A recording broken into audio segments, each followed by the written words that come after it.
अध्यात्म ज्योतिष के तमाम दर्शकों का आज के कार्यक्रम में बहुत बहुत स्वागत और अभिनंदन। 2024 में अक्षय तृतीया कब पड़ रहा है और अक्षय तृतीया 2024 में आप कौन कौन से काम कर सकते हैं।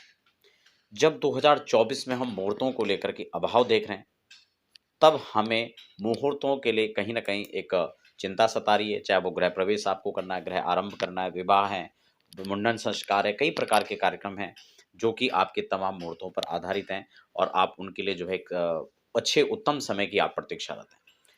देखिए, इसको लेकर मैं एक संक्षिप्त में आपको जानकारी दूंगा। इससे पहले एक निवेदन भी आपसे रहेगा, अगर आप पहली बार विजिट कर रहे हैं हमारे चैनल पर तो चैनल को सब्सक्राइब कर लीजिए, साथ ही बेल आइकन को प्रेस कर लें ताकि जो अब आने वाली अपडेट्स हैं वो आपको मिल सकेंगे।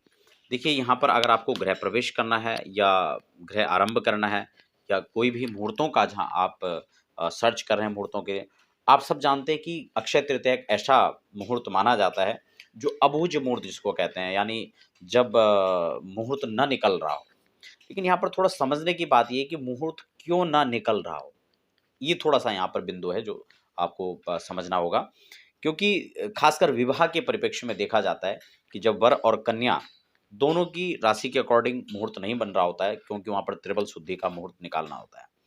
ऐसी स्थिति में मानो कि तीनों बल ना मिल पा रहे हों, तीनों बल प्राप्त ना हो पा रहे हों, ऐसी स्थिति में खासकर विवाह के लिए ऐसे समय का हम लोग चयन करते हैं। लेकिन इस बार की जो परिस्थितियाँ वो थोड़ा भिन्न है। वो क्या है?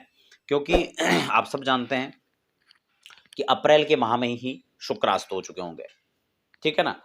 और फिर गुरु अस्त की भी जो तिथि है वो 9 तारीख को है, यानी 9 मई को। और हमारी अक्षय तृतीया यहाँ पर पड़ रही है 10 तारीख को। बड़े ध्यान से समझें, मैं यहाँ पर बड़ा क्लियर कर रहा हूँ ताकि कोई कन्फ्यूज़न आपको ना रहे और आपको काम करना है या नहीं करना है, कौन-कौन से काम आपके हैं, आप उस हिसाब से उसको समझें। शुक्रास्त शुरू हैं, यानी अप्रैल से शुरू हो चुके होंगे और 9 मई को पश्चिम में जो है देवगुरु भी अस्त हो चुके हैं, यानी शुक्रास्त भी हो चुके हैं और गुरु अस्त भी हो चुके हैं। अब दोनों ही बल हमें प्राप्त नहीं हो रहे हैं और साथ में अक्षय तृतीया 10 तारीख को पड़ रहा है, यानी 1 दिन के बाद पड़ रहा है गुरु अस्त होने के लिए। तो ऐसी स्थिति में शुक्रास्त और गुरु अस्त होने पर हम जो है गृह प्रवेश नहीं कर पाएंगे या फिर गृह आरंभ नहीं कर पाएंगे, या विवाह की बात है उसको नहीं कर पाएंगे। लेकिन इन सब बलों को अगर आप इग्नोर कर रहे हैं, उसको आप नहीं ज़्यादा प्रधानता देना चाहते हैं, तो आप अपनी राशि के अकॉर्डिंग सब चीज़ों को देख करके अति आवश्यक होने पर इन कामों को कर सकते हैं। क्योंकि कई बार ये भी होता है कि भई अब जो है सीधा अक्टूबर-नवंबर में जाके मुहूर्त होंगे तो क्या करें ऐसी स्थिति में? तो ऐसी स्थिति में जो अन्य विधि-विधान है आप उनको पूरा फ़ॉलो करें। चाहे वो गृह प्रवेश के परिप्रेक्ष्य में हो तो आप वास्तु शांति का जो विधान है या अपनी राशि के अकॉर्डिंग प्रॉपर जो सारी चीज़ें हैं उनको आप देखें, ग्रह नक्षत्र उनको आप देखें, लग्न को साधन करें, तो वो सारी चीज़ें आप देख लें। क्योंकि ये तो यहाँ पर मिस्टेक है ना? मान लो 100 में से आपको 100 अंक चाहिए तो उसमें से ये तो आपका निकल चुका है। अब इसके बाद जो अन्य चीज़ें कम से कम उसमें तो आपका प्लस रहे।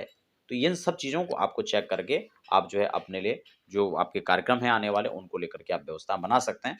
आपको अग्रिम शुभकामनाएँ। धन्यवाद।